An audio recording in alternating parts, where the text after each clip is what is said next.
তৃণমূল 2011 সালে রাজ্যের ক্ষমতা দখলের পর থেকে একের পর এক উল্লেখযোগ্য প্রকল্প চালু করে আসছে, যার মধ্যে অন্যতম প্রকল্পটি হল লক্ষ্মীর ভান্ডার। যে প্রকল্পের আওতায় থাকা সাধারণ শ্রেণীর মহিলারা প্রতি মাসে 1000 টাকা এবং তপশিলি জাতি ও উপজাতি শ্রেণীর মহিলারা প্রতি মাসে 1200 টাকা করে পেয়ে থাকেন। এবার এই প্রকল্পে আবেদন করার জন্য দুর্দান্ত একটি সুযোগ নিয়ে আসতে চলেছে পশ্চিমবঙ্গ সরকার।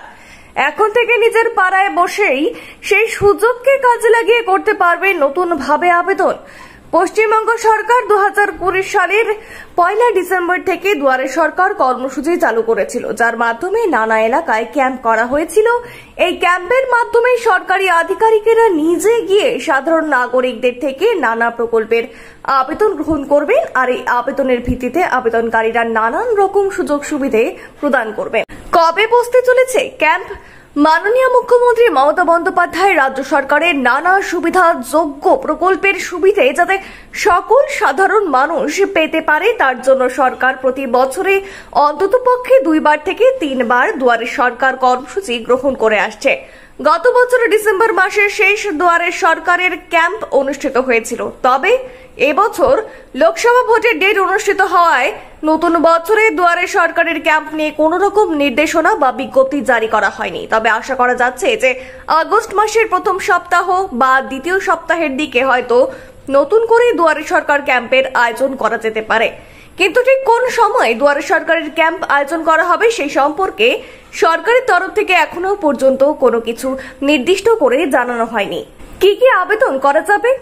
এবারেও লক্ষ্মীর ভান্ডার, ভবিষ্যৎ ক্রেডিট কার্ড, খাদ্যসাথী, স্বাস্থ্যসাথী, প্রতিবন্ধকতার শংসাপত্র, কাস্ট সার্টিফিকেট, তপশিলি বন্ধু, মেধাশ্রী, শিক্ষাশ্রী, জয় জোহার, কন্যাশ্রী, রূপশ্রী, মানবিক, বিধবা ভাতা, কৃষক বন্ধু, কিষাণ ক্রেডিট কার্ড, বাংলা কৃষি সেচ যোজনা, ঐক্যশ্রী, স্টুডেন্ট ক্রেডিট কার্ড, কৃষি জমির মিউটেশন পাট্টার জন্য আবেদন, মৎস্যজীবী ক্রেডিট কার্ড, বিদ্যুতের সংযোগ এবং বকেয়া বিদ্যুৎ বিল আংশিক মকুব, বার্ধক্য ভাতা, হস্তশিল্পী, তাঁতশিল্পী এবং পরিযায়ী শ্রমিকদের নিবন্ধীকরণের জন্য আবেদন করা যাবে। এরই সঙ্গে আবেদন করা যাবে ক্ষুদ্র, ছোট ও মাঝারি শিল্পোদ্যোগীদের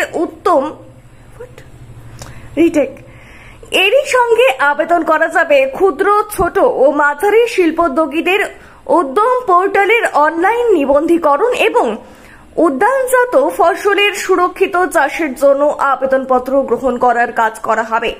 আগের বারের মতো এইবারেও দুয়ারে সরকার শিবিরে শুধুমাত্র বিভিন্ন প্রকল্পের জন্য আবেদনপত্র গ্রহণ করা হবে না। বিভিন্ন পাড়ায় যে স্থানীয় এবং জরুরি সমস্যাগুলির কারণে স্থানীয়দের সমস্যা হচ্ছে তা দ্রুত সমাধান করার জন্য আবেদনও গ্রহণ করা হবে, অর্থাৎ পাড়ায় সমাধানও করা হবে রাজ্য সরকারের তরফ থেকে। তবে সরকারের তরফে এও জানানো হয়েছে যে আধার কার্ড, ভোটার আইডি ও রেশন কার্ড না থাকলে লক্ষ্মীর ভান্ডার সহ এসব প্রকল্পের সুবিধা মিলবে না।